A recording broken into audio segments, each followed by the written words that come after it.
Llegamos a la barrera de 1 billón de pesos en transacciones, una gran cantidad de transacciones que movimos en menos de 4 años. Y estábamos en una etapa donde vendíamos casi 250, 260 apartamentos mensuales.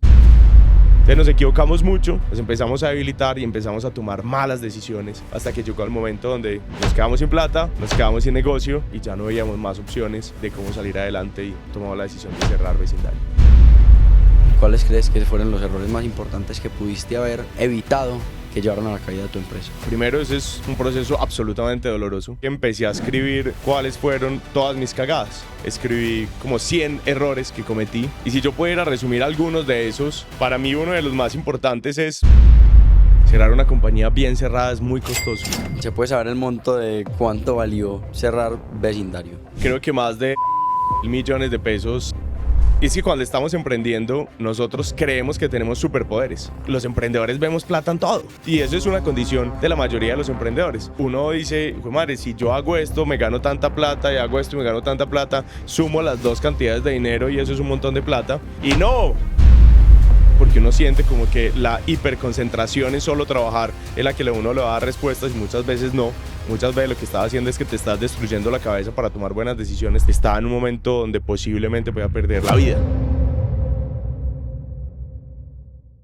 ¿Sabías que el 73% de quienes disfrutan de nuestro contenido no están suscritos a nuestro canal de YouTube ni nos siguen en Spotify o Apple Podcasts? Si te gusta lo que hacemos y quieres ayudarnos a seguir trayéndote el mejor contenido cada semana, suscribirte o seguirnos es una manera rápida y gratuita de apoyarnos. Gracias por tu apoyo, significa mucho para nosotros.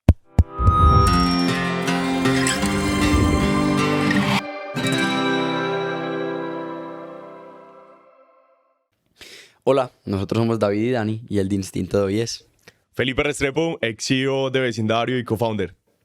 Pipe, muchas gracias por estar acá. Yo creo que hay muchísimas historias de emprendimiento que emocionan un montón, pero a veces se nos olvida que somos mortales, creemos que somos invencibles y creo que tu historia es digamos, un ejemplo perfecto de resiliencia, de disciplina y de entender que tal vez el camino es lo más bonito de emprender. Entonces, en ese orden de ideas, contame quién es Felipe Restrepo y cómo has vivido tu camino emprendedor. Buenísimo. Primero, muchísimas gracias por la invitación. Una nota poder compartir como todo esto y detrás de esas historias que nosotros vemos, siempre es muy valioso contar como qué ha pasado detrás de la vida. Es porque uno está parado en estos momentos y qué está viviendo en respuesta a qué ha vivido. Un poquito de resumen y historia. Yo siempre he visto la vida de una forma como muy creativa y siempre pensando en que la creatividad al principio en la forma de expresar en colores, en pintar, en hacer manualidades. Cuando yo era pequeño tenía un taller y me gustaba mucho hacer cosas. Mi papá tenía una historia muy bonita y me escribió una vez un libro y era como un hacedor de cosas. Ese hacedor de cosas a mí me marcó mucho porque yo siempre sentí que yo me estaba formando para hacer y construir cosas y eso me ha marcado en toda mi ruta. Desde el momento en que empecé a hacer manualidades hasta hoy que trabajo en una compañía gigante, hasta el momento que más adelante quiero construir una ciudad y eso me ha unido como todo ese ejercicio que he hecho.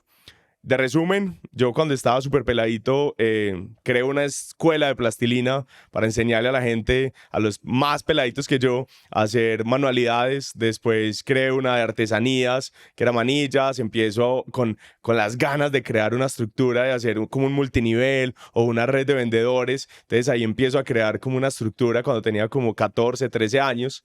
Después, yo soy de un pueblo, yo soy de Don Matías, y llego a Medellín y me doy cuenta como que vivir en una ciudad no es tan fácil, que es costoso, y empiezo a buscar cómo generar dinero y ahí empiezo a crear algo muy bacano que fue Carepipe en su momento, que fue una compañía para vender dulces y yo vendía solo dulces en el colegio, yo con mi hermana y yo, y era pues un proceso muy, muy natural. Cuando después llega mi hermana y nos dice, venga, vendamos más en todo lado y todo, empezamos a utilizar otras personas en el proceso y demás, y ya creamos una red de vendedores donde pasamos a ser como 1.300 vendedores de Carepipe en su momento. Eso fue como de 15, 16, 17 años. De ahí me voy para la universidad, no disfruto estudiar, me salgo de la universidad, renuncio a la Universidad de Antioquia y me dedico solo a trabajar. Y trabajando ya me doy cuenta de un momento muy, muy decisivo y es cuando nosotros nos preparamos para, la universidad no nos prepara para crecer y hacer muchas cosas, pero sí nos da nos da fuerza y nos da mucha confianza. Entonces yo sentía como que ya estaba creciendo en los negocios, pero que me faltaba como esa confianza para crecer de una forma más estructurada. Vuelvo a la universidad, empiezo un proceso, de ahí otra vez reempeliculado, pasé a ser representante estudiantil, después director de grupos, un montón de vainas, metido en todo tipo. Y yo creo que esto tiene un fin muy bacano y es, siempre he sido muy curioso. Me ha gustado descubrir vainas, cosas diferentes, me ha gustado mucho unir la creatividad y en todos los roles que he estado he tratado de mezclar mucho eso para que tratemos de hacer cosas absolutamente diferentes. Y ese creo que es un ADN que me ha marcado mucho a mí en mi proceso.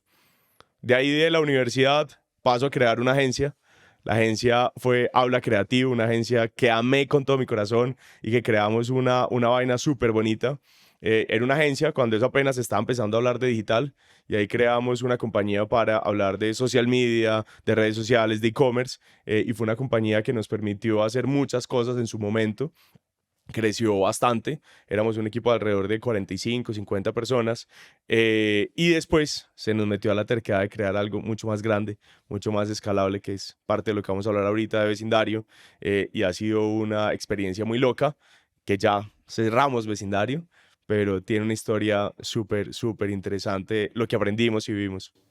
Pipe, contanos un poquito qué es Vecindario, cómo empezó, o sea, por qué se les ocurrió crear algo completamente distinto y por qué cerraron Vecindario. Súper. Mira, yo siempre siento que las personas, uno, tenemos ciclos y las personas tenemos sueños y el mercado va diciendo un montón de vainas. Entonces todo eso se va conectando. Nosotros teníamos una agencia que era Aula Creativo, nos encantaba, funcionaba súper bien, metidos de lleno, disfrutábamos muchísimo el trabajo, pero nosotros hacíamos mucho marketing digital y muchos procesos comerciales para las constructoras. Y sentíamos una oportunidad gigante porque decíamos, las constructoras les generamos mucho tráfico, les generamos oportunidades. Ellos a veces crecen, en la mayoría hacen muy buenos negocios, pero nosotros no capturamos todo ese valor que les generamos a ellos. Porque nosotros nos pagan unos fees mensuales y no era un negocio como tan escalable, aún sabiendo que era rentable pues la agencia. Entonces tomamos la decisión de crear una marca propia y empezar a crear un proceso. Nosotros dijéramos que nosotros vamos a generar los leads, se los vamos a entregar a ellos, o sea, ya no se los vamos a generar solo por Facebook, Google y demás, sino que vamos a construir marca nosotros, se los generamos a ellos y en un futuro pensábamos vender viviendas. Ahí tiene un punto muy importante y es, nosotros creíamos que sabíamos vender. Nosotros creíamos que sabíamos hacer muy bien el proceso porque no lo conocíamos. Entonces nosotros creíamos que las constructoras no sabían vender porque nosotros generábamos solo marketing, éramos muy buenos en marketing y desconocíamos el mundo de las ventas. La historia bonita con eso es que creamos Vecindario. Valga la aclaración, antes de Vecindario nacieron 8 compañías antes de Vecindario. Es decir, en el proceso entre Aula Creativo y Vecindario intentamos 8 empresas de múltiples productos para determinar cuál era la que queríamos. Salió Da Menos, Patata, Mamut, muchas empresas que decidimos no continuar y al final salió Vecindario. Vecindario tenía la idea de que era más económico vender si éramos ventas de múltiples proyectos, que queríamos tener una marca mucho más potente y así nace Vecindario. La historia bacana con eso es que cuando decidimos empezar a vender, generamos muchos leads, montamos un equipo comercial y vendíamos 0. O sea, 0 ventas. Y entonces decíamos, pero, pues madre, si éramos entrenadores comerciales, si hacíamos todo lo que fuera necesario para vender viviendas, ¿por qué no vendíamos mucho? Y al final nos faltaba mucho para montar un proceso comercial. Contratamos un montón de mentores, contratamos modelos y construimos un modelo muy potente. Y ahí sí empezamos una ruta de crecimiento súper acelerada. Para resumen, ¿por qué se cierra Vecindario? Nosotros llegamos a un momento donde estábamos vendiendo, llegamos a la barrera de $1 billón en transacciones. Fue un punto muy importante, una gran cantidad de transacciones que movimos en menos de 4 años. Y estábamos en una etapa donde vendíamos casi 250, 260 apartamentos mensuales. Cuando llega un momento, se nos une en todo el momento y teníamos 3 negocios. Venta de apartamentos, venta de créditos hipotecarios y venta de tecnología para las constructoras. Primer error, tener 3 modelos de negocio cuando uno está empezando es fatal. O sea, eso es una muy mala idea. Entonces, el negocio de venta de vivienda se viene al piso, un cambio de gobierno, un modelo pues un proceso de desconfianza muy fuerte en temas de inversión, se acaban los subsidios en el país, nosotros vendíamos mucho vivienda de interés social, se nos cae todo el modelo de ventas y en términos de vivienda caímos como de 260 como a 100 y después como a 50. O sea, ¡pam! Eso se fue al piso, impresionante la cantidad de ventas. Después, el tema de créditos hipotecarios, eso simultáneo, fue no interno del país, sino global. Las tasas de interés altísimas, entonces se seca el mercado, la gente ya no saca créditos hipotecarios, se nos cae la unidad de créditos hipotecarios. Y por último, nos metimos de lleno a todo el negocio de venta de tecnología. No conocíamos muy bien el negocio de tecnología. Nos equivocamos.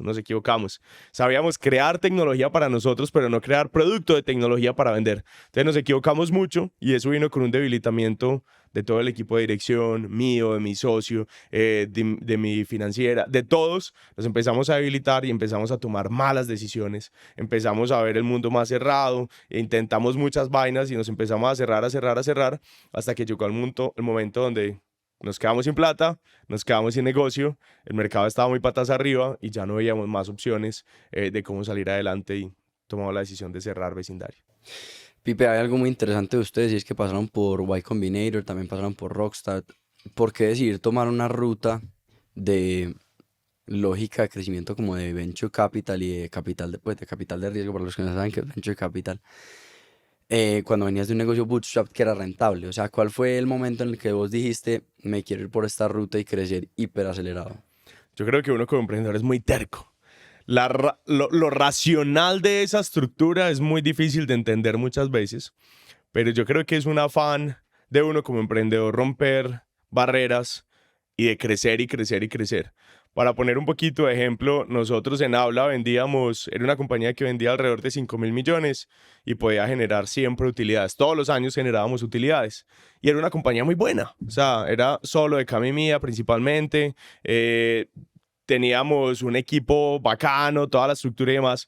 Pero cuando empezamos a conocer del modelo de Venture Capital, nosotros decíamos como es la oportunidad de llegar a un mercado absolutamente grande. Es la oportunidad de devorarnos un Latinoamérica. Es pensar en la capacidad de tener muchas más oportunidades y decíamos, si hoy somos capaces con esta compañía de este tamaño, pues qué tal si nosotros creamos una marca muy potente que nos permita vender 10.000 casas, 20.000 casas y empezar a hacer una vaina demasiado fuerte. Y para eso, pues, había uno que aprender a crecer. Nosotros decíamos que crecíamos muy rápido cuando crecíamos a un ritmo de 20, 30, 50% al año. Cuando nos metimos a las aceleradoras decían al 4, 5% semanales. Entonces era una vaina muy diferente. Y lo otro es también acceso a capital, acceso a mentores, acceso a unas redes que le cambian a uno la vida por completo. A mí haber entrado a Rockstar me cambió la vida por completo. O sea, mi mindset fue uno antes y después de Rockstar.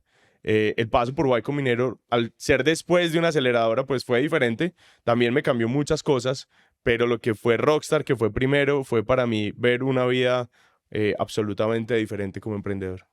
Estuve leyendo ayer un artículo de Harvard Business Review. Se llama Why Startups Fail, ¿por qué las startups fallan? No sé si lo has leído. Pero hablan de algo que los psicólogos llaman el error fundamental de atribución, que básicamente es como un sesgo que tienen las personas cuando pasa un outcome, cuando pasa un resultado. Y es que los observadores tienden a resaltar la disposición de los actores principales o a culpar a los actores principales por el resultado. Y los actores principales tienden a culpar el entorno y digamos, las situaciones que están fuera de su control. Claro. Y también en ese mismo artículo hablaban de cuando una startup falla, lo primero que hacen las personas y los fondos es mirar al jinete. Completamente. Ver al emprendedor. Digamos que nunca es blanco y negro, jamás. Pero definitivamente sí hay un proceso de autocrítica súper importante que hay que hacer. 100%. Vos que eras el jinete vecindario, ¿cuáles crees que fueron los errores más importantes que pudiste haber evitado que llevaron a la caída de tu empresa? Yo creo que son muchos. Y creo que los procesos que más me hicieron, primero ese es un proceso absolutamente doloroso. Y cuando uno ya lo vive, porque es una decisión que ya toca vivir. Creo que de los ejercicios que más me llevaron a asumirlo fue que empecé a escribir cuáles fueron todas mis cagadas. Entonces ese para mí fue como un proceso de ya pasó, tengo que entender por qué pasó. Y como lo decías ahorita, hay condiciones del mercado que debilitan, pero creo que uno es quien decide o sabe cómo moverse en esas condiciones de mercado. Entonces, para mí fue muy revelador encontrar dónde nos habíamos equivocado. Escribí como 100 errores que cometí. Y si yo pudiera resumir algunos de esos, para mí uno de los más importantes es entender que una de las piezas más importantes de ese proceso es uno mismo. Y es cómo yo me tengo que cuidar absolutamente, porque yo soy quien estoy tomando las decisiones más transformadoras de la compañía y tengo que tener la claridad más grande para poder tomar estas decisiones. Creo que esa es una muy fuerte. Creo que cuando uno está en momentos de crisis, uno prioriza trabajar versus dormir, meterse un montón de cosas porque uno siente como que la hiperconcentración en solo trabajar es la que uno le va a dar respuestas y muchas veces no. Muchas veces lo que estás haciendo es que te estás destruyendo la cabeza para tomar buenas decisiones también en un momento. Esa es una que me parece demasiado relevante. Eso me pasó a mí, le pasó a mi socio, le pasó a mi equipo de dirección y es que nos debilitamos a nivel de seres humanos, eso nos debilita la cabeza, la forma de pensar y demás, y eso obviamente nos entorpece muchas decisiones. Hay otro punto que es muy valioso. Hay un libro que se llama Una sola cosa. Es que cuando estamos emprendiendo, nosotros creemos que tenemos superpoderes. Nosotros, los emprendedores, vemos plata en todo. Y eso es natural, y eso es una condición de la mayoría de los emprendedores. Entonces, uno dice, "Jue madre, si yo hago esto, me gano tanta plata, y hago esto, me gano tanta plata, sumo las dos cantidades de dinero y eso es un montón de plata". Y uno dice, soy rico. Y no, realmente no. Este es un montón de plata, es un montón de trabajo, esto es un montón de plata, un montón de trabajo. Este es un negocio diferente a este negocio, y si yo hago este a medias y hago este a medias, pues hago la mitad de este o menos, y al final eso no suma un montón de plata. Entonces, nosotros nos desenfocamos demasiado, a pesar de que parecíamos muy enfocados y muy racionales, teníamos mucha división de dónde estábamos concentrándonos. Entonces, eso también nos debilita un montón. Yo creo que uno siempre tiene que desarrollar mucho equipo, mucho equipo. Y creo que hay un punto muy relevante y es que pasa mucho en las organizaciones que las personas no van a estar para siempre, y eso es absolutamente claro entenderlo. Y yo tengo que tener la capacidad como líder de desarrollar uno, quién es mi segundo en todo, pero que mi segundo sea mi primero. Es decir, como esa persona que me pueda reemplazar en cualquier momento tiene que ser mucho más brillante que yo, y así para cada uno de los roles estratégicos, porque claramente siempre vamos a tener unos momentos donde faltamos en las organizaciones y tenemos que crear esas estructuras para que podamos faltar, porque las organizaciones tienen que ser más grandes que nosotros, que nuestras capacidades. Y yo creo que ese es un punto importante, y muchas veces las organizaciones se centran en ese founder, y ese founder no es todopoderoso, y ese founder no está siempre al 100 en todo momento, y creo que eso también es muy importante. Entonces, esas son como algunas de esas cosas claves que marcan y que de pronto uno se equivoca. Pipe, te voy a leer una frase de Jack Ma que leí cuando estaba planeando el episodio, y es: si realmente quieres ser emprendedor, tienes que hacer las cosas antes que las otras personas las hagan. Tienes que levantarte antes que otros lo hagan, y tienes que ser más valiente que otros. Digamos que esta última parte de ser más valiente es muy fácil decirla,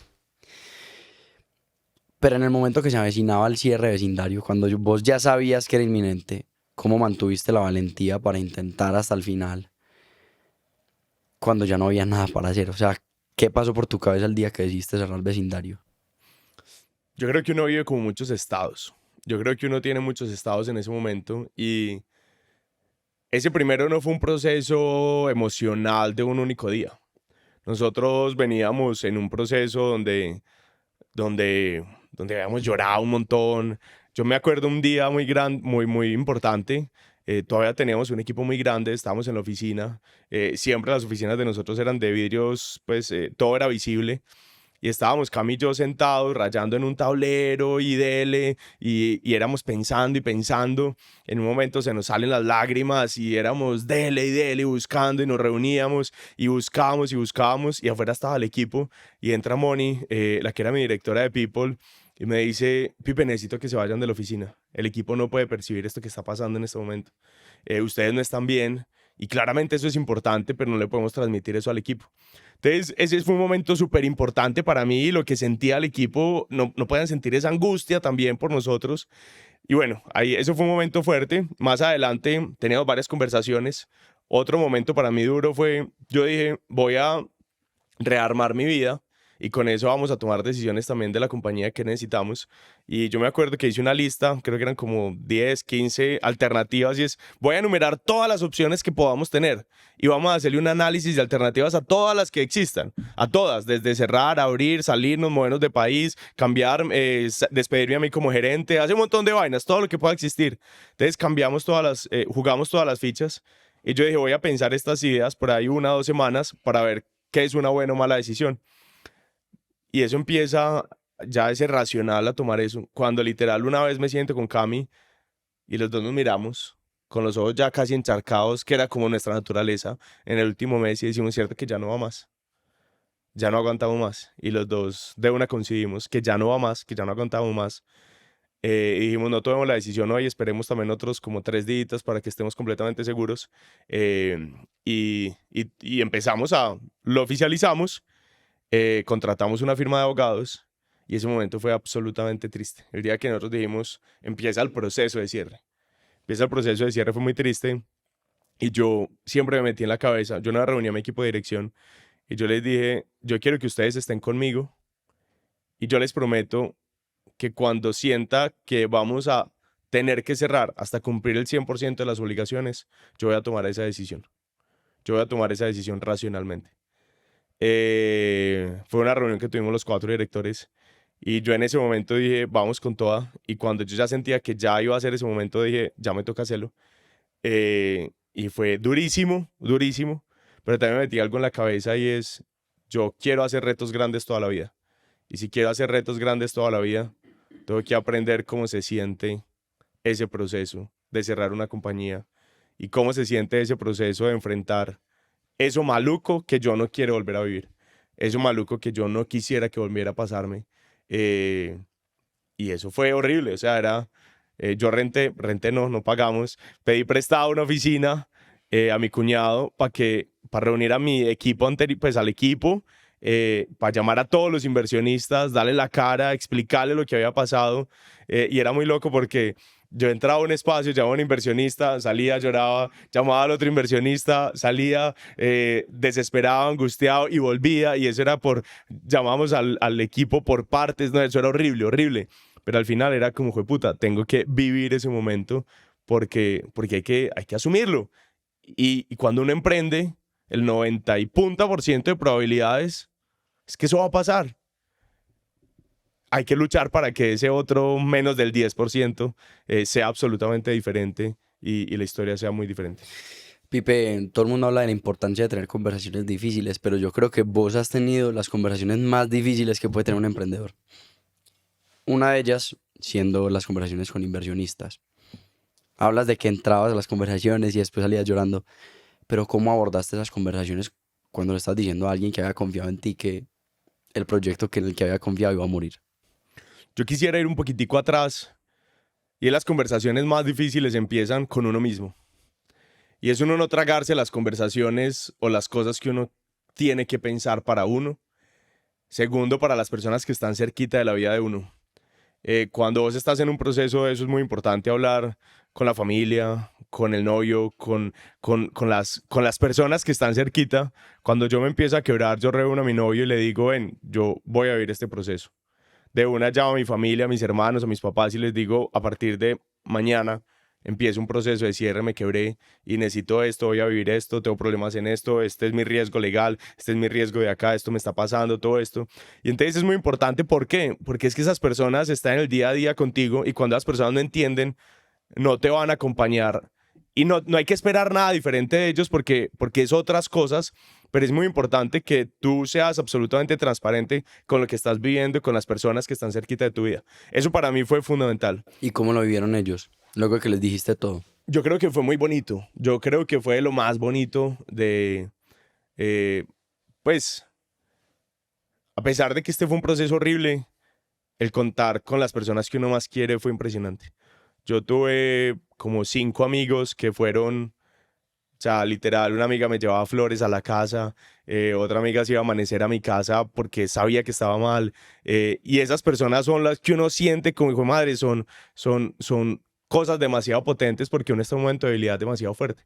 Y esas compañías que incluso a veces uno ni habla, pero solo estar cerquita para uno soltarse, para uno sentirse tranquilo, para uno sentirse un poquito seguro después de todo ese mierdero, es demasiado valioso. Y la familia fue fundamental y fue muy bonito. Mis papás que me dijeron es, ¿qué tenemos que hacer para que estés bien? Y es, entonces mi mamá, venga que yo me voy a hacer cargo de estas cosas, venga que yo me voy a hacer cargo de esto, mi hermanito, yo me hago cargo de estas cosas, mi hermana también. Y esos son procesos demasiado relevantes que ahí es donde uno se apoya. A nivel de pareja, mi novio también, venga, yo me voy a encargar de esto mientras tú sales adelante con esto. Y eso fue muy importante. Cuando ya ahora las conversaciones difíciles son con los inversionistas y con el equipo, e incluso con gobierno, con bancos. Uno cree que uno nunca habla con los bancos. A mí me tocó sentarme a pedirle a los bancos que me perdonaran deudas, que me perdonaran intereses. Ir a la Diana a decirle que me ayudaran a flexibilizar los pagos y así. Con los inversionistas es muy duro, pero yo creo que lo más relevante de esto es, uno, ir siendo absolutamente transparente de cuando estamos bien, cuando estamos mal. La noticia de un momento a otro, cuando no es predecible, es muy dura. Creo que con la mayoría hicimos el ejercicio muy bien, no con todos. Creo que posiblemente nos faltó ser más comunicadores en ese proceso.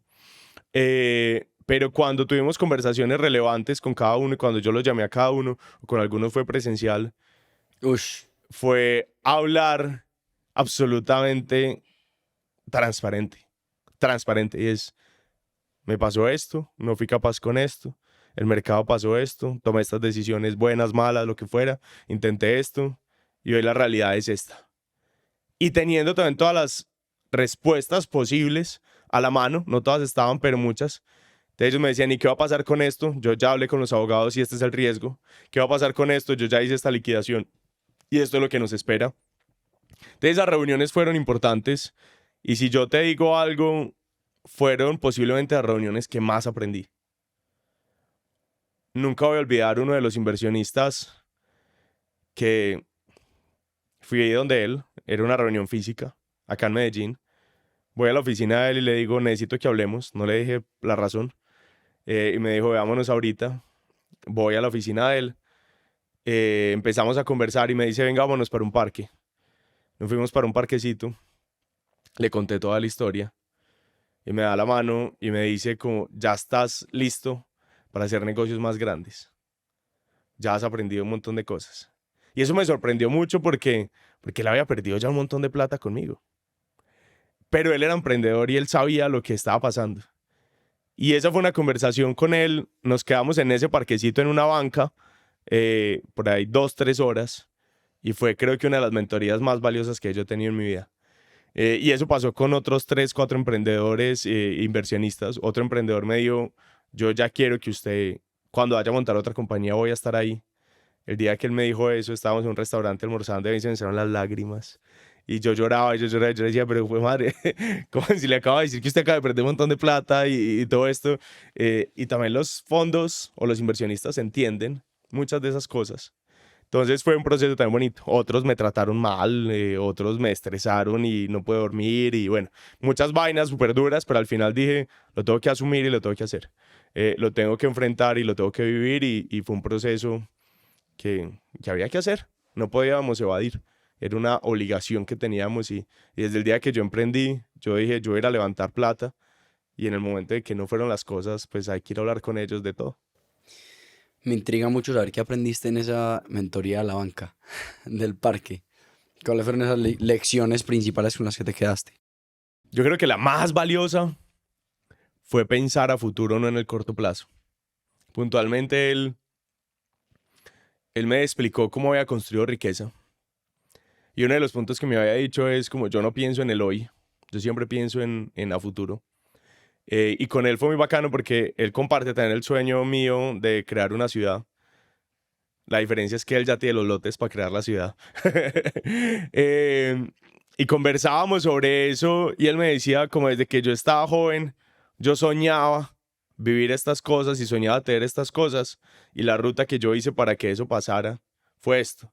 Y la coherencia entre sus sueños, las acciones que él hacía y lo que él veía a futuro eran absolutamente racionales. No era una construcción de riqueza como hoy pasó esto y paré de contar, no. Me decía, cuando yo tomaba las decisiones, yo invertía acá por esto, entonces yo veía que esto iba a pasar y yo soñaba que esto se iba a consolidar. 5 años después, eso pasaba. Entonces era como ese mindset también de cómo pensar a largo plazo y a veces como emprendedores miramos absolutamente en el corto y es ya, ya, ya, ya. Y creo que eso es un error muy grande. La construcción de riqueza real se da en el largo plazo. La construcción de valor de verdad se da en el corto y en el largo plazo. Entonces es muy importante tener esa visión. Ese fue uno de los más importantes.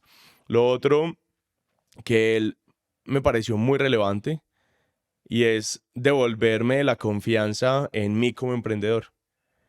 Y creo que eso es demasiado importante porque cuando uno vive estos procesos, uno está absolutamente destruido.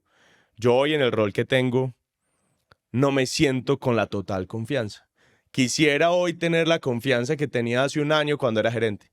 Creo que las habilidades pueden ser similares o lo que sea, pero hoy posiblemente no he logrado recuperar la confianza que tenía antes.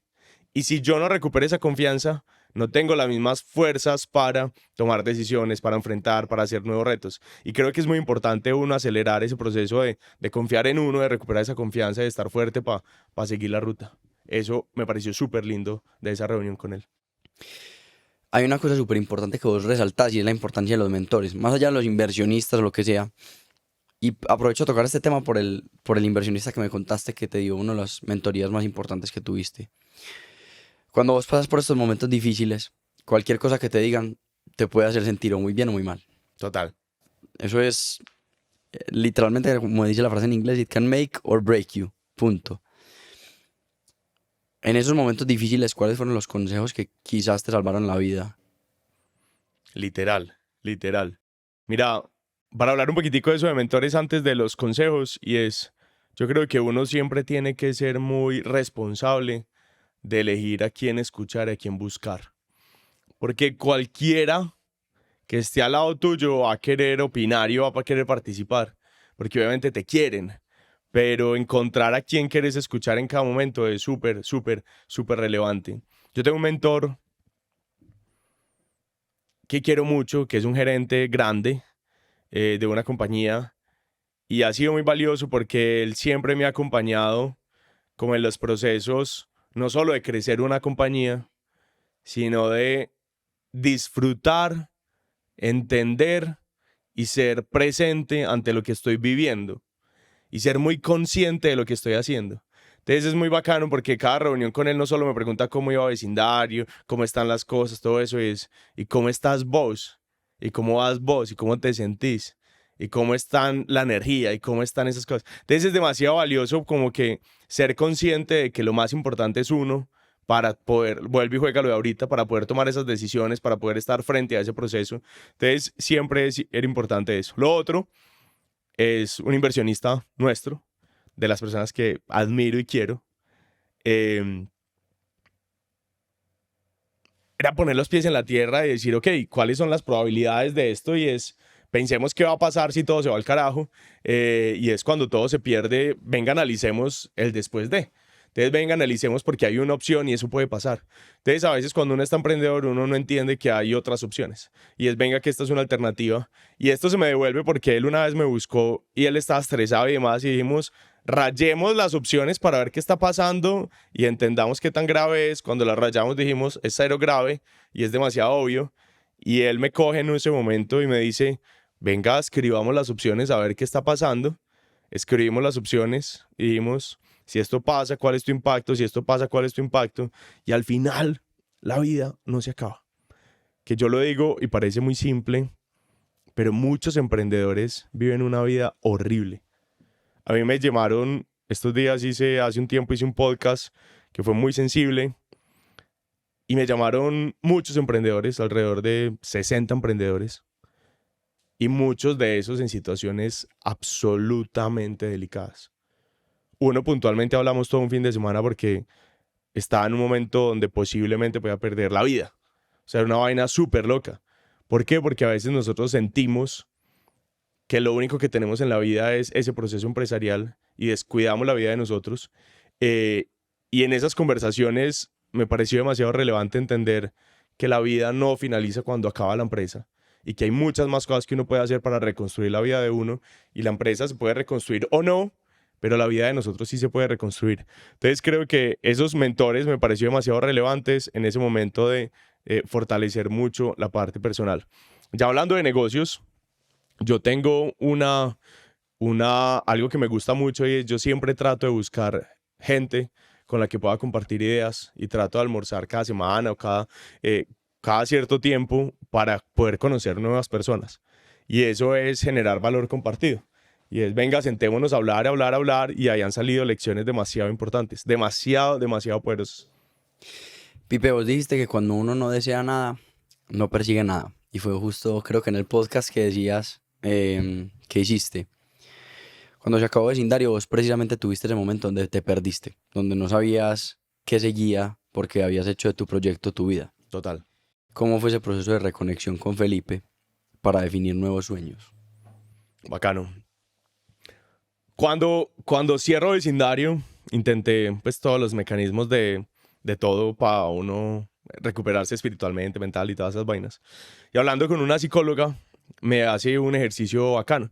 Ella me decía, yo quiero saber si tú, a nivel de tu estilo, de tus cosas, qué tanto te gusta hacer, liderar, estar y un montón de cosas. Y me decía, vamos a hacer un ejercicio durante 3 semanas, o no me acuerdo la cantidad de semanas. Tú no vas a invitar a hacer planes, tú no vas a organizar planes, tú vas a dejar que te inviten a todo. Tú vas a estar presente en todo lo que la gente haga y tú vas a participar. Tú vas a estar como visitante, no, y como espectador, no como el que acciona y el que hace las cosas. Entonces yo hice caso. Y no disfruté como 2 semanas. No disfrutaba como 2 semanas porque era como el yo quiero estar de expectante a ver qué pasa. Y en ese momento yo no quiero ese momento, y yo disfruto hacer, yo disfruto liderar, yo disfruto emprender, yo disfruto tener la iniciativa, yo disfruto convocar a mis amigos, convocar a mi familia. Y eso a mí me marcó porque también es como cuál es mi estilo de lo que yo quiero vivir en la vida. Eso me dijo como que, ok, yo quiero seguir estas líneas y en estas líneas no quiero jugar. En cuanto a los negocios, en cuanto a lo que seguía para mi vida, no tenía ni idea. Sentía que quería vivir una etapa por lo menos diferente a lo que había vivido antes, porque ya era lo conocido. Y en un momento también lo dije, quiero vivir una tranquilidad o quiero vivir un aprendizaje. Inicialmente pensé que una tranquilidad. Tuve como 6 meses de absoluta tranquilidad, entre comillas, pues mucho estrés por el cierre, pero de no hacer vainas nuevas. Y al final me di cuenta como que yo quería seguir emprendiendo una historia, quería construir una historia y que yo quería hacer cosas grandes en un futuro. Y para eso dije, voy a tomar una decisión en función de el mayor aprendizaje que pueda tener. Y por eso tomé la decisión de empezar a trabajar en una compañía donde yo aprendiera mucho. Recibí un par de ofertas y la mayoría de las ofertas eran cosas conocidas donde posiblemente me iba a ir bien. Yo decía, si entro acá a esta empresa, seguramente va a tener un buen salario y seguramente lo sé hacer. Y llegó esta última compañía, es como que voy a tener un salario, voy a tener un reto, y son muchas de las cosas que no sé hacer. Entonces eso me emocionó también mucho porque era una oportunidad de seguir aprendiendo, y me conectó eso. Pipe, y después de todo este análisis, ¿qué te diste cuenta que habías perdido de ti mismo en el camino? Parce, muchas cosas, muchas cosas. Creo que hay algo muy fuerte, y es como la capacidad de disfrutar la vida afuera del trabajo. Y eso le pasa a muchos emprendedores. Muchos emprendedores a veces tenemos unas vidas de excesos, porque creemos que en ese exceso está a veces disfrutar esas otras cosas. Entonces, a veces cuando usted está como emprendedor, llega plata, cuando tiene plata, usted quiere hacer unas fiestas, unas reuniones, un montón de vainas súper grandes y un montón de cosas, y es porque a veces atribuimos a que en esa parte está ese disfrute, ese placer, pero muchas veces es como entender como que en el día a día existe mucha magia que a veces nosotros olvidamos por ese voltaje. El otro es que el, el tema de la construcción de las relaciones a mí me marcó muchísimo porque yo empecé a tejer muchas relaciones con mi equipo de trabajo y ese equipo de trabajo llegó un momento cuando yo interrumpo ese proceso empresarial, hay una ruptura porque ¿será que son mis amigos? ¿Será que es mi equipo? Si ya no es mi equipo, entonces ya no son mis amigos. Y era súper fuerte uno estar alejado de las personas que uno quiere, pero también posiblemente nos habíamos concentrado en no construir muchos vínculos con muchas personas por el afán de construir un negocio y unas relaciones. Cuando uno es emprendedor, uno muchas veces busca a un mentor para que le enseñe, no busca un mentor para conectarse con un mentor. Y eso es muy diferente. Cuando yo empecé en ese proceso, yo decía, bueno, yo ya no quiero solo buscar gente que me enseñe, porque es una relación absolutamente transaccional, pero qué bueno uno tener amigos con los que uno disfrute y aprenda. Y eso empieza a cambiar un poco ese proceso porque la vida sigue y la vida es muy larga para toda esa ruta de ese proceso. En el proceso de planear el episodio vi varios videos y uno de ellos fue de Steve Jobs. Es uno muy corto, pero él dice que si un emprendedor le teme al fracaso, probablemente nunca vaya a hacer cosas grandes. Sin embargo, cuando hay situaciones difíciles es imposible no quedar con heridas y con traumas. Entonces, una de las preguntas más importantes que me surgió fue, ¿con qué fuego intentar de nuevo? O sea, ¿en qué momento y con qué fuerzas volver a intentar después de sufrir algo tan duro? Yo creo que siguiendo el mismo símil, uno tiene que sanar las heridas para poder volver a pasar por ese mismo fuego. Yo creo que cuando uno queda con tantas heridas, es un error uno ser absolutamente recurrente en eso mismo, porque uno está herido y uno no ha sanado y uno no ha aprendido. Yo creo que cuando uno vive todo este proceso, o cuando estamos preparando, hablábamos algo de, por ejemplo, me gustaría o no estar en modelos de Venture Capital. Yo digo, si esa pregunta me lo hubieran hecho hace 6 meses, yo diría no quiero saber absolutamente nada de Venture Capital.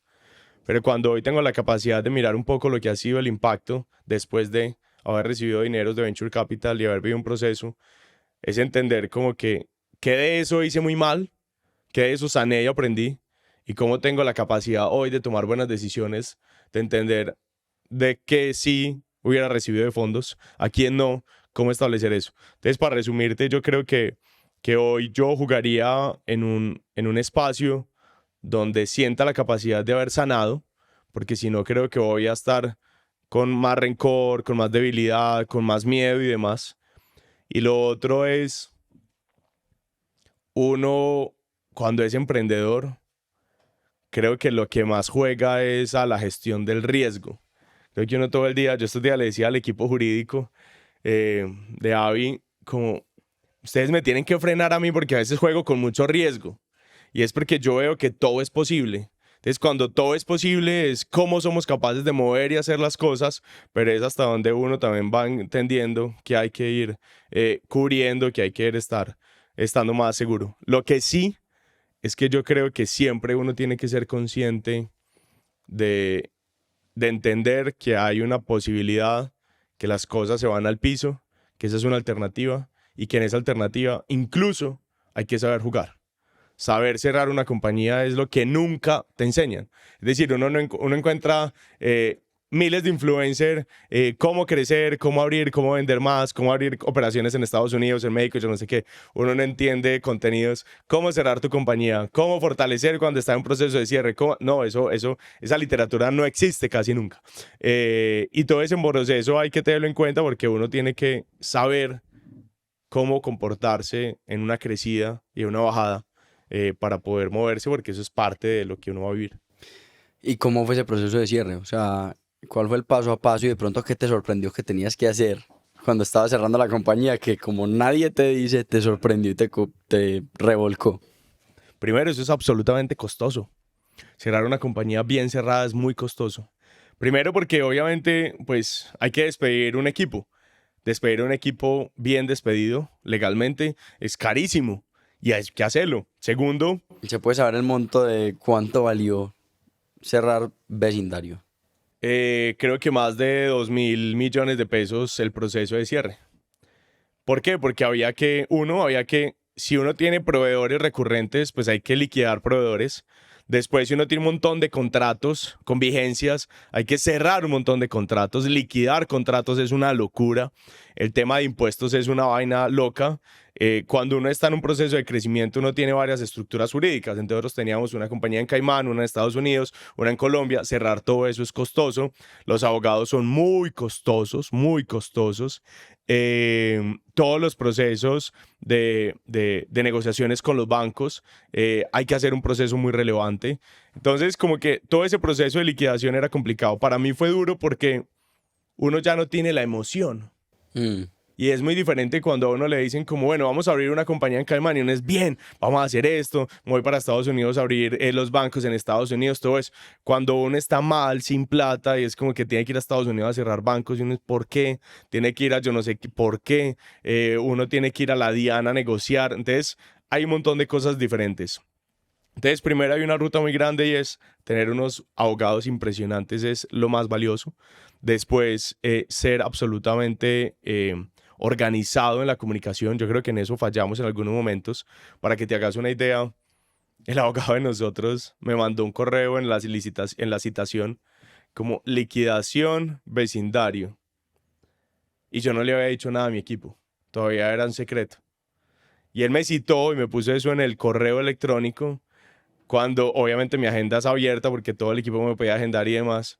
Cuando dos personas estaban buscando espacio en mi agenda y ven liquidación vecindario, de una entra un pánico y me dicen, pibe, ¿cómo que vecindario se va a liquidar? Y yo, ¡ah!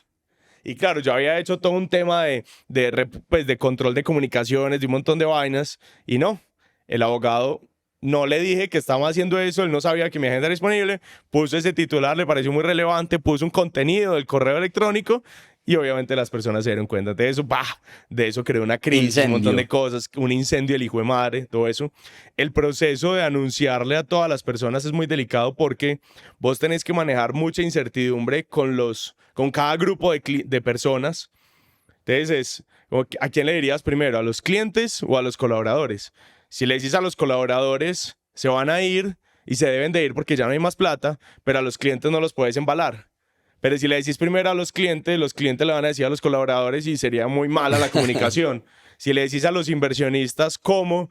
Pero si un colaborador le dice a un inversionista, el inversionista se va a sentir mal. Entonces, como que el control de las comunicaciones es demasiado importante y empezamos a hacer como grupos.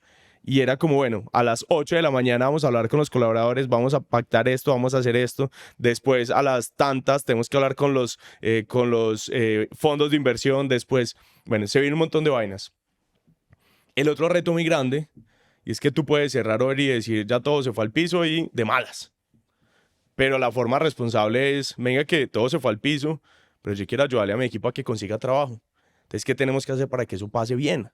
Porque hay que recordar que trabajan con nosotros 3, 4, 5 años.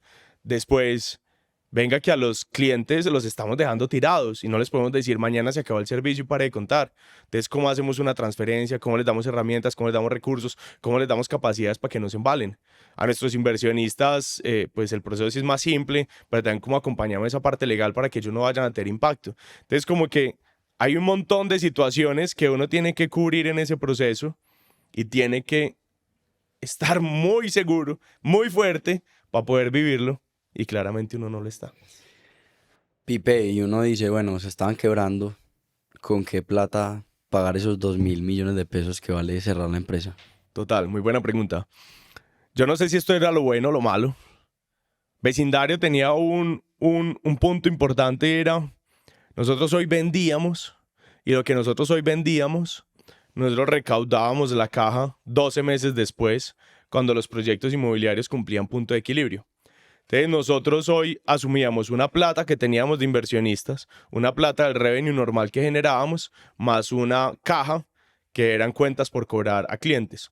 Entonces, cuando nosotros obviamente calculábamos que la plata de cuentas por cobrar a clientes la traíamos sobre la mesa, se supone, ¿sí o qué? Si uno a un cliente le debe, un cliente le paga. No, en el sector inmobiliario no pasa eso. Entonces, ¿qué pasaba? Nos debían X cantidad de dinero, llegaban los momentos de pago, nos decíamos a los 12 meses nos van a pagar y con esa plata íbamos pues cubriendo las obligaciones. Empezó un fenómeno también muy fuerte donde las constructoras empezaban a quebrar y se nos quebraron más o menos el 15% de los ingresos de cuentas por cobrar. Y tenemos cuentas por cobrar, no sé, como de 4.800, 5.000 millones. Y eso empieza a hacer hueco, entonces empieza a agotar la plata. Nosotros tomamos la decisión de cerrar la compañía cuando las cuentas por cobrar eran muy similares a las cuentas por pagar y los costos del cierre de la compañía. Entonces a veces los inversionistas nos regañaron porque nos decían, Pipe, tenés como 3.000 millones, como 2.800 millones en cuentas por cobrar, porque vas a cerrar la compañía en este proceso. Y es como que lo que nosotros lo que tenemos en cuentas por cobrar versus lo que nosotros tenemos en cuentas por pagar versus lo que vemos del crecimiento de la facturación versus lo que vemos de inversionistas versus lo que vemos todo esto, el modelo tiende a cero. Entonces ahí es, no va a alcanzar aún teniendo algo de plata. Y una de las lecciones más bonitas que entendí de Y Combinator, ellos son absolutamente francos, dicen, usted tiene que cerrar hasta el día que usted tenga plata para cerrar la compañía. O sea, usted tiene que guardar plata para cerrar la compañía. Le tiene que alcanzar a cerrar la compañía. Entonces eso fue un punto importante y ahí nosotros siento que en eso fuimos relativamente responsables de saber hasta dónde nos alcanzaba para poderlo hacer. Yo podía decir, todavía tengo plata, juguemos más.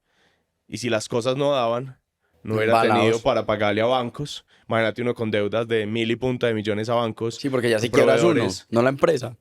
Y adicional queda mal, porque adicional uno como persona no es fácil tener un patrimonio. Y el inversionista no te va a decir, tome otros 200 para que pague pérdidas. Entonces, sobre todo si ya se va a cerrar la empresa. Exacto. Entonces creo que fue un punto duro, pero a pesar de todo, responsable. Pipe, luego de toda esta experiencia con vecindario, ¿cómo cambió tu relación con el fracaso? Mira, yo, para serte absolutamente franco, pues yo había cerrado ya un negocio muy pequeño. Sí, el restaurante. El de restaurante. Y ahí aprendí cosas, pero fue muy sencillo. Pues ese fue un proceso como que la inversión no fue tan grande, no era una marca que había tenido éxito y además. Esta fue muy dura porque me hizo entender como que literal uno no es súper poderoso. Pues como que a uno no todo le sale bien. Como que uno no está tan allá que no le puedan salir mal las cosas. Exactamente. Yo tenía una racha donde todo me salía bien. Todo me salía bien. Entonces, como que montamos la agencia. ¡Pum! La agencia de mayor crecimiento. Teníamos, ¡frum! Levantamos plata, ¡fum! Un montón de plata. Pasamos a Rockstar, ¡fum! De una. Y Combinator, nos demoramos, pero pasamos. Y todo iba saliendo, Nosotros decíamos, marica, somos brillantes. Y yo decía, vamos a crear un negocio de créditos, ¡frum! Todos los bancos nos decían que sí. Vamos a crear software, ¡fum! Cerrábamos negocios. Entonces era como que una racha de un montón de cosas buenas, hasta que empieza una racha de cosas malas.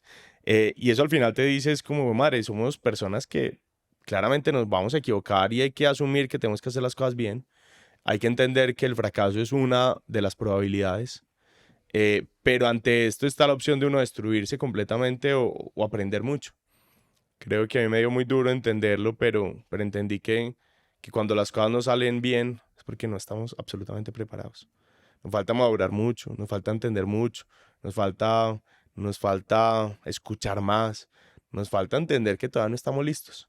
Entonces, para mí el fracaso ha sido una muestra bacana de entender que aún me faltan muchas cosas por organizar, muchas cosas por medir y que también a veces juega la coincidencia o el contexto. Entonces a veces no todo es que hijo de puta, todo lo hice mal y para de contar, no. Tomé muchas decisiones malas y el contexto me ayudó a que todo saliera más fuerte. Y a veces tomo decisiones muy buenas y el contexto me ayuda a que todo se apalanque más.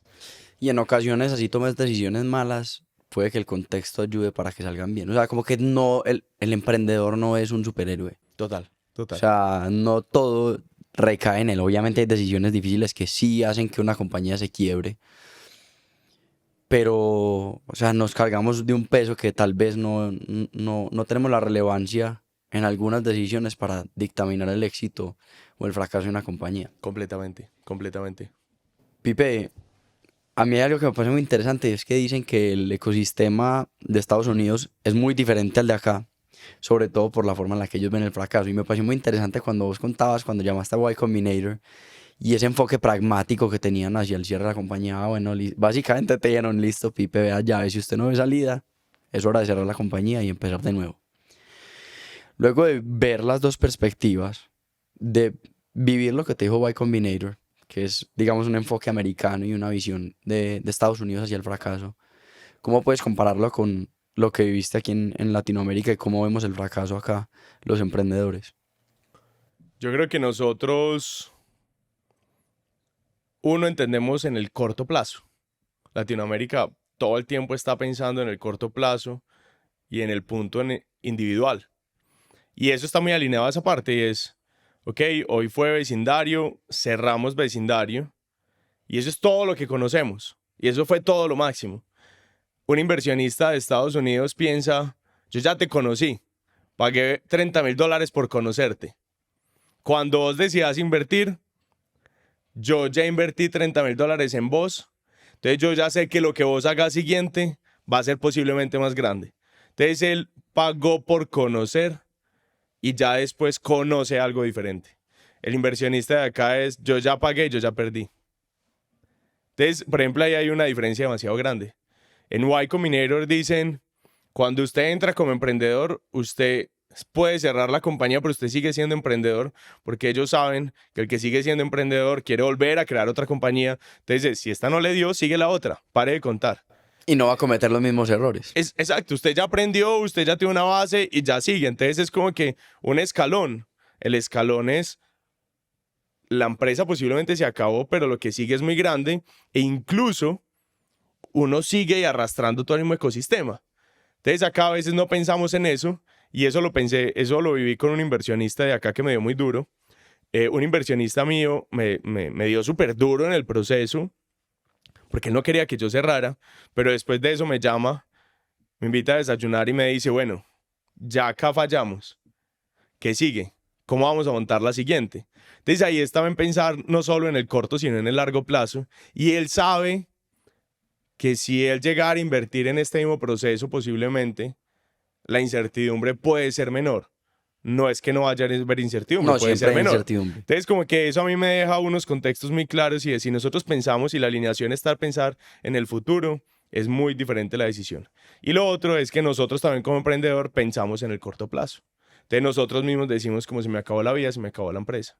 Y no, después de todo esto yo entendí, se me acabó la vida, no, se me acabó la empresa, sí, duro como un diablo. Creía y quería que se me acabara, no.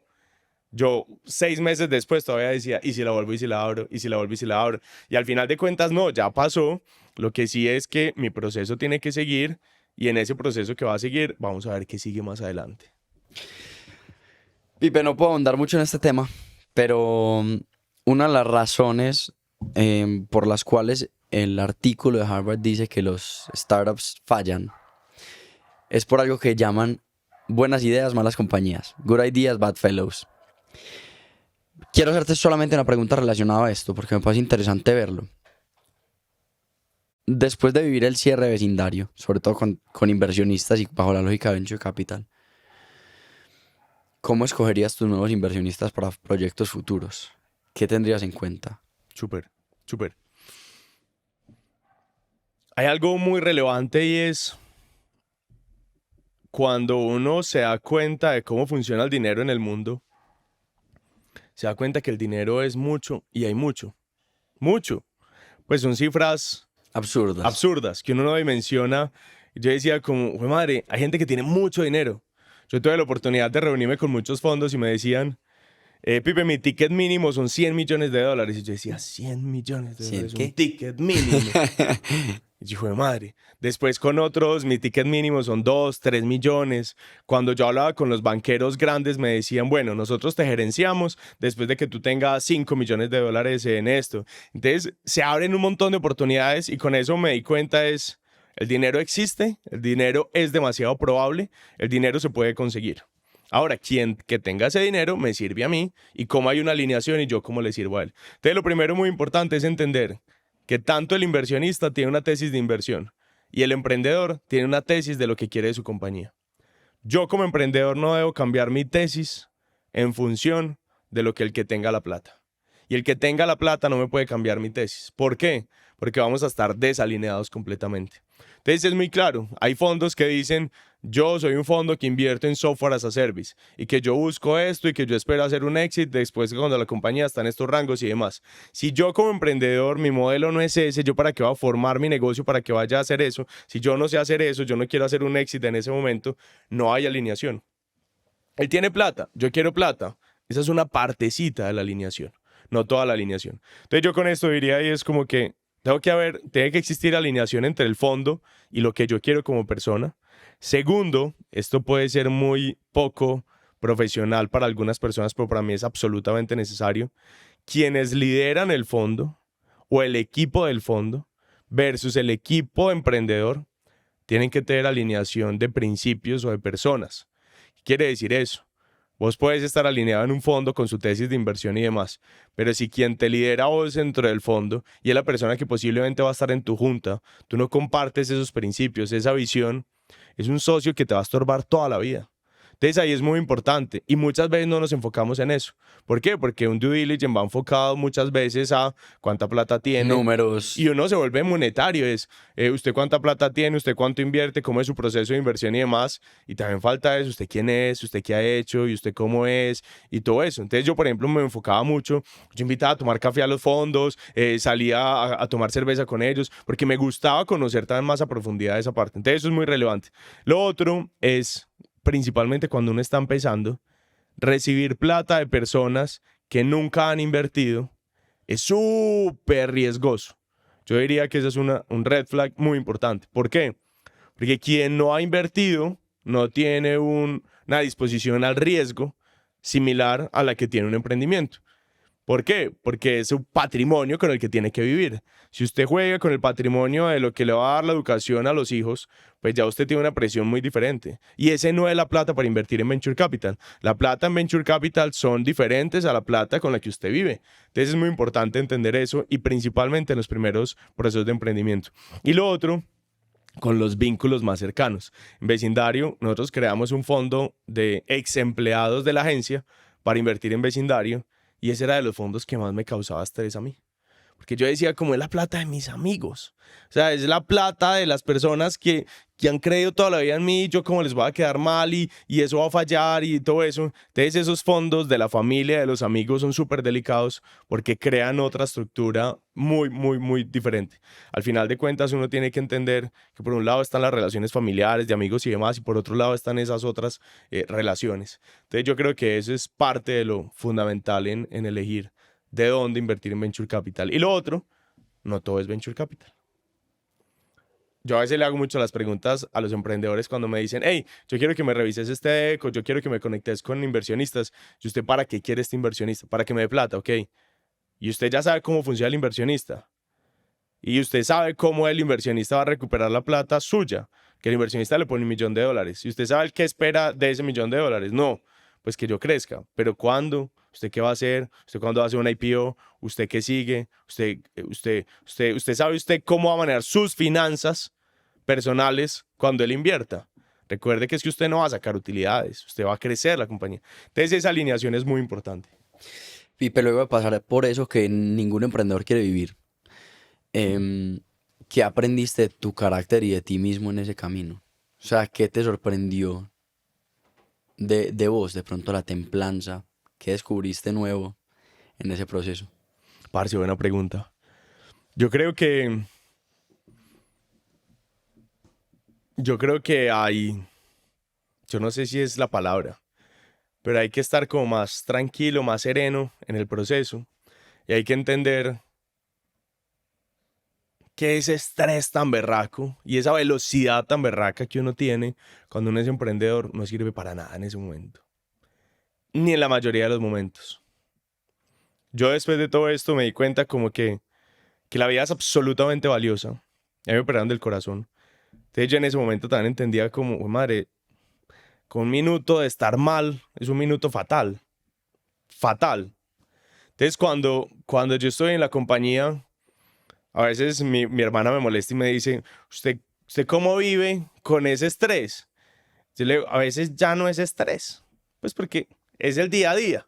Entonces como que tratar de entender como que todo puede estar una locura, todo puede estar un mierdero, hay que estar tranquilo, hay que bajar la calma.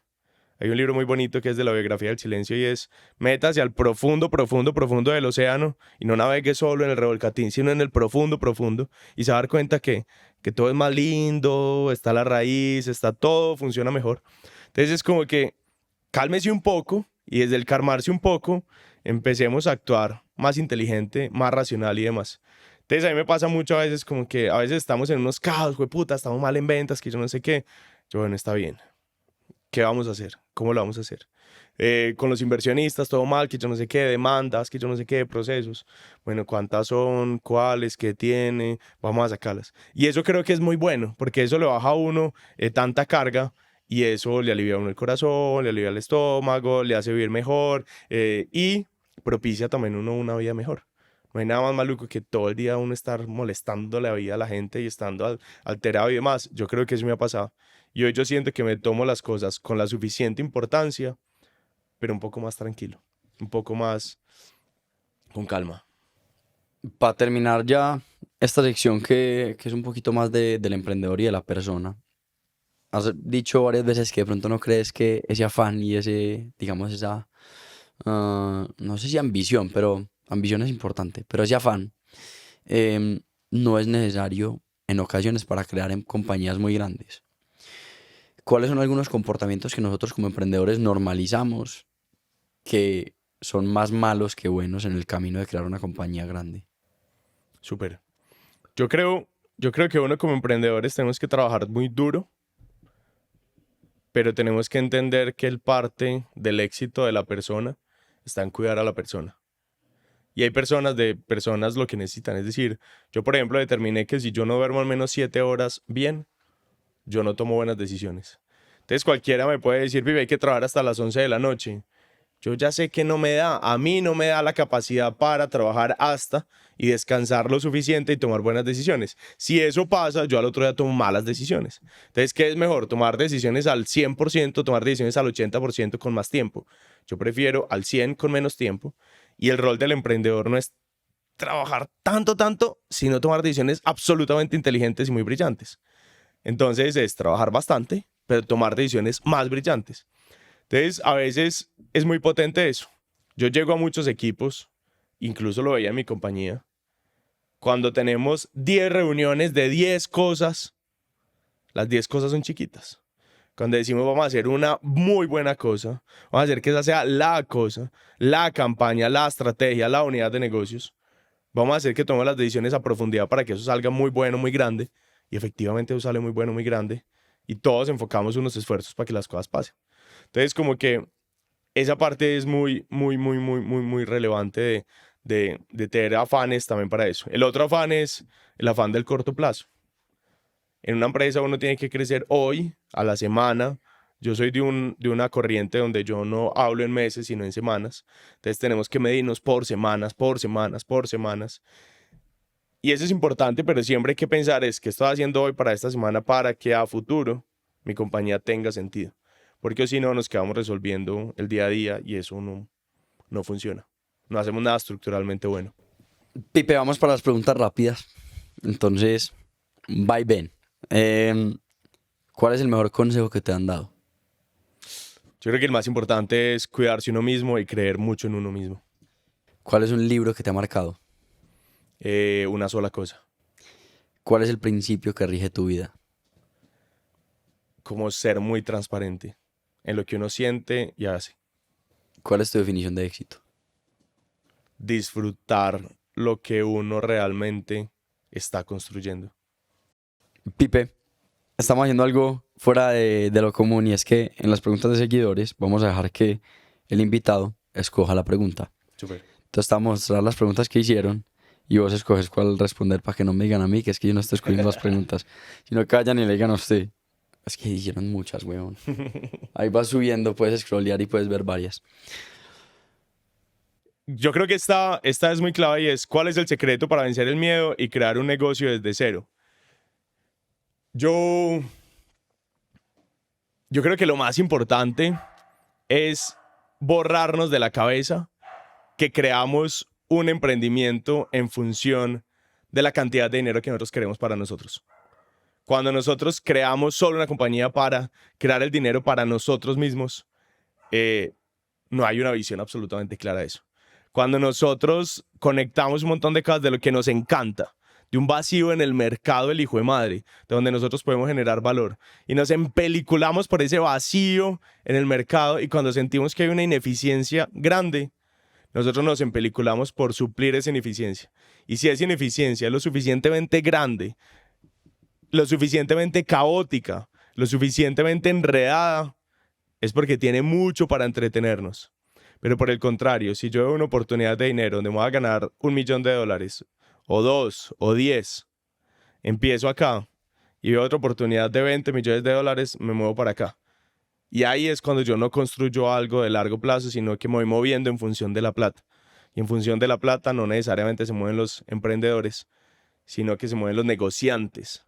Y hay una diferencia muy grande. Los emprendedores perseguimos problemas muy grandes para buscar soluciones gigantes, y ahí es donde nos obsesionamos y transformamos el mundo o transformamos muchos procesos, porque esas son las compañías verdaderamente relevantes que transforman una historia. Justo hablaba Jack Ma de lo mismo. En un video él decía como, no persigas ser exitoso y feliz, sino que ayuda a que otros sean exitosos y felices y serás exitoso y feliz. 100%. Y decía también como, no sigas el dinero porque el dinero sigue a las personas. Sigue a las personas. Resuélveles una necesidad de ellos. Alineadísimo, alineadísimo. Ahí hay una cosa muy bonita, y es que el dinero, cuando se vuelve su motor, es lo más difícil de suplir, porque cuando tú te ganas $2 millones, dicen, me quiero ganar 3. Cuando te ganas 3, quieres 5. Cuando quieres 5, quieres 10. Y eso se vuelve injugable, porque siempre hay más. Siempre uno quiere más. Cuando uno levanta, yo me acuerdo que cuando levanté $300.000, yo decía, ¿qué voy a hacer con $300.000? Eso es mucha plata. Después, cuando levantamos $2 millones, ya no nos alcanzaba. Entonces, como que cuando estoy en esta compañía que levanta por $100 millones, y además yo digo, como madre. Entonces, como que son unas cifras muy diferentes. Y algo para conectar con esto, que esto ha sido de las lecciones lindas que me ha dado la vida, y es, uno solo crece como emprendedor y como persona cuando le cambia la vida a las personas que están alrededor de uno. Y yo siempre me he enfocado en eso en los últimos años, y es hacer que donde uno esté, uno de generarle valor a las personas que estén cerquita. Y a mí una definición de empresa es como uno crea empresa para crear bienestar. Y a veces uno no tiene que esperar a ser grande para crear bienestar. Cuando uno es un emprendedor y tiene 1, 2, 3 colaboradores, o cuando tiene 1,000, el reto debería ser, esto es para crear bienestar. Dentro del bienestar está riqueza y multiplicar obviamente las utilidades, pero también esta es cómo yo le ayudo a cambiar la vida a la gente que está alrededor mío. Y yo creo que eso fue algo que hicimos muy bonito en Vecindario, y es como desde las personas que entran les ayudamos a cambiar la vida, desde el momento cero que entran hasta el momento que salen. Para mí hoy no me quedan deudas, por decirlo así, en que le apostamos todo para hacer una compañía que siempre, siempre tratara de cambiarle la vida a las personas o generarle valor a las personas, así fuera poquito tiempo el que estuvieran con nosotros. Y eso para mí es demasiado importante, porque eso es construir realmente bienestar. Cuando uno construye bienestar, nada malo va a pasar. Pipe, vamos para el zigzag, la sección de qué prefieres. Te hago una pregunta, me dices esto, lo otro y listo. Súper. ¿Tener que revivir esas conversaciones con los inversionistas o las conversaciones que tuviste que tener con los empleados? Yo creo que fueron mejores las conversaciones con los empleados. ¿Un mentor que te ayude a reconstruir un negocio o uno que te ayude a reconstruirte a ti mismo? Creo que a reconstruirse uno mismo. Creo que hay más bases. Si el fracaso solo pudiera servir para mejorar, uno, como emprendedor, o dos, para usarlo como lección para construir una mejor vida personal, ¿por cuál te irías? como vida personal. Ser recordado como un líder exigente que impulsó a tu equipo a crecer o como uno que siempre estuvo ahí para apoyarlos. Yo creo que los dos van en contravía. Yo creo que siempre me van a recordar más como un líder exigente que los ayudó a crecer. Vamos por la última, quizás la más difícil. ¿Vecindario o habla creativo? No, yo creo que vecindario fue vecindario porque ahí plasmamos todo lo que vivimos en aula. Y eso fue como una evolución de lo bonito que habíamos construido en aula. Pipe, nada, acabó la tortura. Ya acabamos el episodio. Mil gracias por compartir tus experiencias. Creo que es un tema muy tabú, pero hoy estamos ayudando a los emprendedores a darse cuenta que uno es posible. O sea, que a todos nos puede pasar y que no somos invencibles. Y dos, que no es el fin del mundo. Totalmente, totalmente. Entonces, gracias por ayudarnos a demostrar que no es el fin del mundo. No, gracias a ustedes. Muy bacano los espacios y los contenidos. Y creo que siempre las conversaciones tienen demasiado poder. Demasiado poder. Dani, ven para que nos tomemos la foto.